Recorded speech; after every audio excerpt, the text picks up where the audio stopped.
Hello प्यारे बच्चों। तो आज ये है मैथ्स की क्लास 7 की वर्कशीट नंबर 11, डेट 3 नवंबर 2020। तो आज का हमारा मैथ्स का टॉपिक है कंपेयरिंग क्वांटिटी, राशियों की तुलना। इसमें हम सीखेंगे कि किस तरह से आप किन्हीं दो राशियों को, किन्हीं दो क्वांटिटीज को आपस में कंपेयर कर सकते हैं। ठीक है, जैसे आप अगर आपके और आपके फ्रेंड के पास कुछ पैसे हैं तो आप आपस में कंपेयर कर सकते हैं, किस पे ज़्यादा है, किस पे कम है। लेकिन आपको उसको कंपेयर करते टाइम, तुलना करते टाइम उन किन्हीं चीज़ों का ध्यान रखना है। जैसे जब आप उन दोनों चीज़ों को कंपेयर कर रहे हो तो याद रखें कि उनकी यूनिट सेम हो। ऐसा ना हो कि कोई चीज़ किलोमीटर में है और दूसरी चीज़ मीटर में है। आप मीटर को किलोमीटर के साथ नहीं तोल सकते। आपको इसको पहले मीटर में चेंज करना होगा, फिर ही आप इसको मीटर से तोल सकते हैं। और ऐसा भी नहीं कि आप लीटर को किलोमीटर के साथ तोलना शुरू कर दें, ये भी गलत होगा।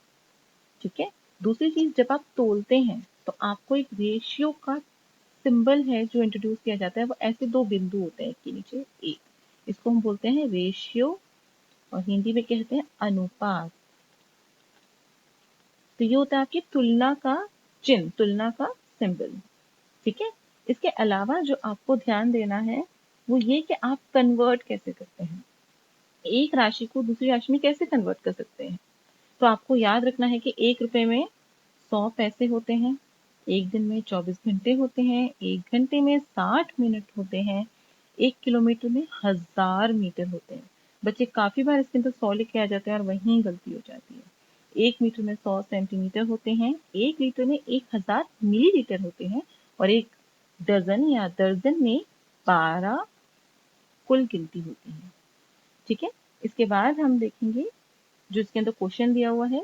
क्वेश्चन जो कि एग्जाम्पल है नंबर 1, वो बोलता है कि एक कंप्यूटर लैब में 3 कंप्यूटर्स हैं। ठीक है, मैं इसको यहाँ पे सॉल्व करती हूँ।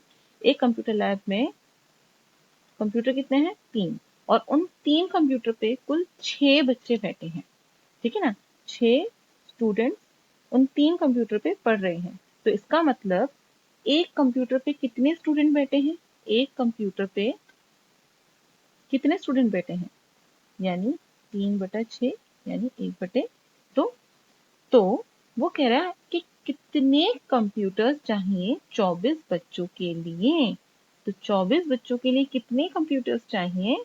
तो 24 इंटू 1/2 यानी 12। आप इसको मुंह जबानी भी सोच के कर सकते थे कि अगर 3 कंप्यूटर पे 6 बच्चे बैठे हैं तो जाहिर सी बात है कि एक कंप्यूटर को 2 बच्चे शेयर कर रहे हैं।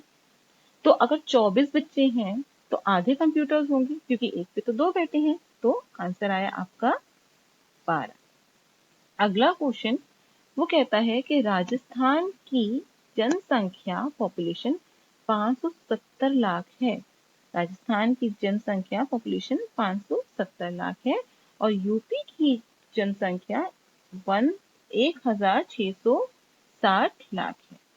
ठीक है।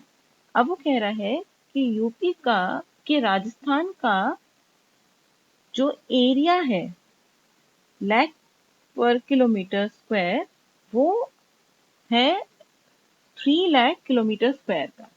ठीक है। तो उसके अंदर हमें ये निकालना है कि 1 किलोमीटर स्क्वायर में कितनी जनसंख्या आती है। तो हम क्या करेंगे, हम कुल जनसंख्या को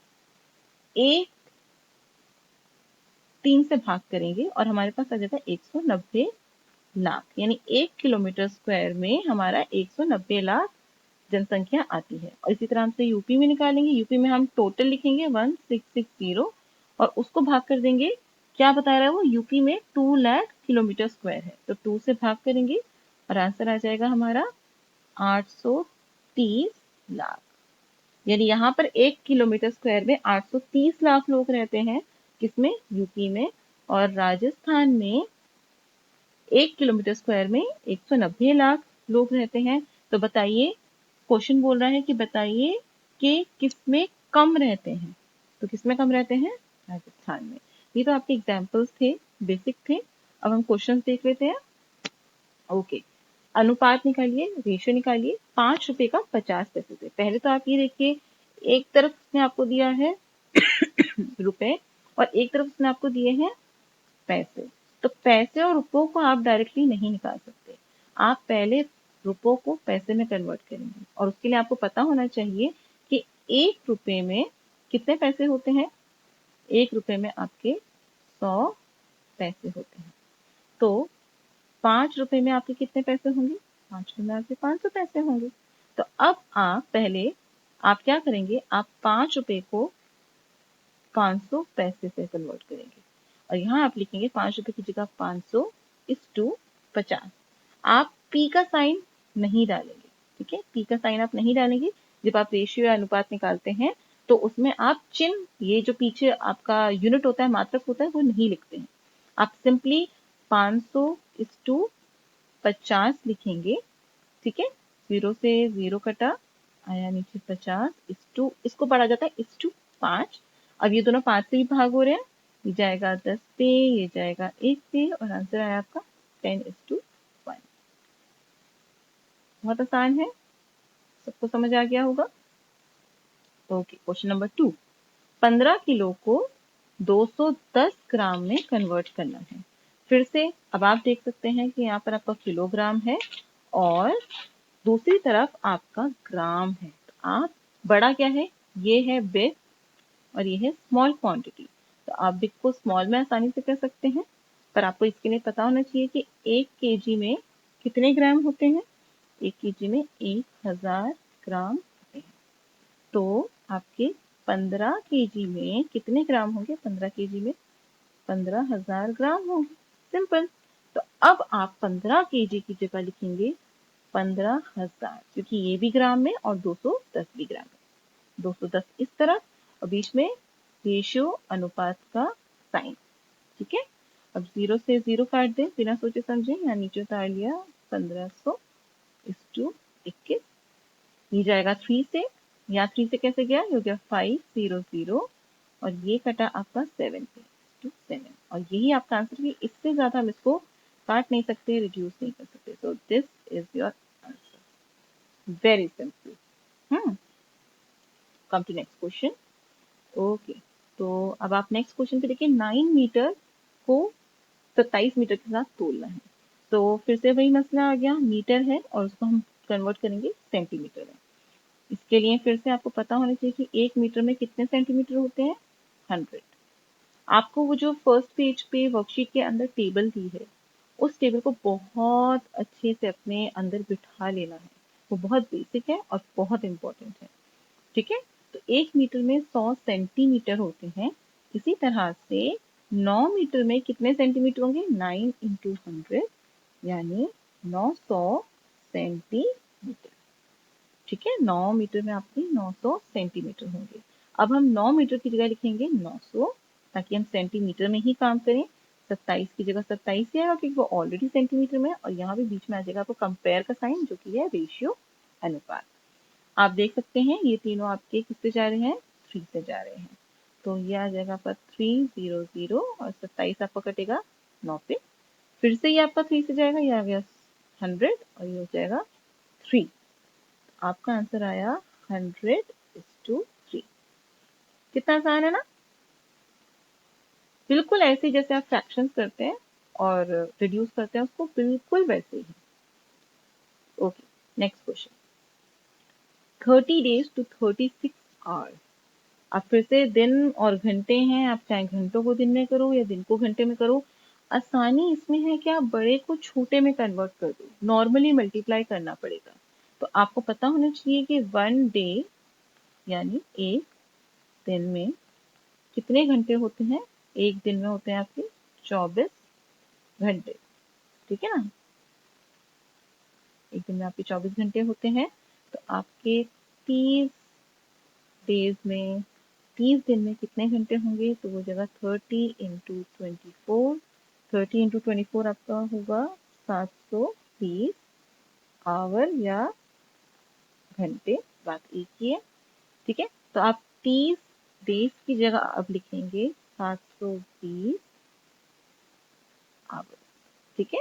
अब दोनों आवर्स में है, ये भी आवर्स में है और ये भी आवर्स में। अब इनकी हम तुलना कर सकते हैं क्योंकि यूनिट सेम हो चुका है।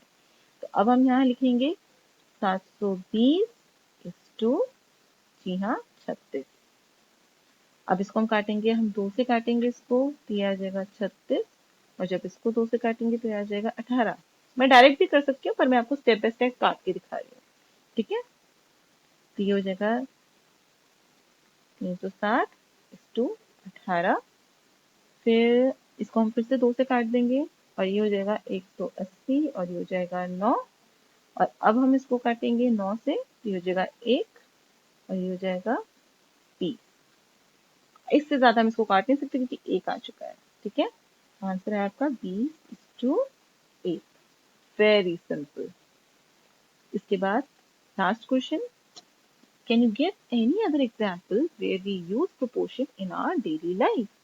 आपके दैनिक जीवन से कुछ उदाहरणों की सूची बनाएं जहां अनुपात और समानुपात का उपयोग होता है। आपकी डेली लाइफ में आप अलग अलग एग्जाम्पल्स दीजिए, ठीक है ना। आपके दिमाग में जो भी आ रहा है आप उस तरह से एग्जाम्पल दीजिए। एक दो एग्जाम्पल मैं दे सकती हूँ आपको, जैसे कि अगर मैं बोलूँ कि आपकी क्लास में अगर कुल 40 बच्चे हैं, 40 बच्चे हैं और उनमें 25 गर्ल्स हैं और 15 बॉयज हैं, तो बताइए लड़कियों का अनुपात लड़कों से कितना हुआ। देखिए दोनों बच्चे ही है ना और एक ही क्लास के हैं, तो क्या ratio of girls to ratio of boys बहुत नॉर्मल सा है। तो ये जगह 25:15, दोनों 5 से कटेंगे, ये 5 पे जाएगा ये 3 पे जाएगा, आंसर आया 5:3। ठीक है। इसके अलावा कोई और क्वेश्चन। हाँ, चाय बहुत अच्छा आपका एग्जाम्पल है। जब चाय बनाते हैं तो समझ लीजिए अगर एक पतीली चाय बनाने में 4 चम्मच 4 स्पून तो चाय पत्ती लगी, ठीक है, और 10 स्पून चीनी लगी। तो बताइए चाय पत्ती का चीनी से क्या अनुपात हुआ। ये आपकी डेली लाइफ में है, बहुत नॉर्मल है। तो हम क्या करेंगे, हम करेंगे 4:10, ये कटेगा 2 से तो ये आ गया 5 और अनुपात आया 2:5, है ना बहुत आसान। और भी आपके दिमाग आपके आसपास जो आप देखते हैं ऑब्जर्व करते हैं और आपको अलग अलग एग्जाम्पल्स नजर आते हैं तो आप जरूर उनको वर्कशीट के सॉल्यूशंस में मेंशन करें। हम टीचर्स को बताएं, हमें पता चले कि आपको ये टॉपिक किस हद तक समझ आया, ठीक है। और याद रखें, हाथ धोते रहें, अपने आप को सेफ रखें, सुरक्षित रखें। Okay, thank you, bye.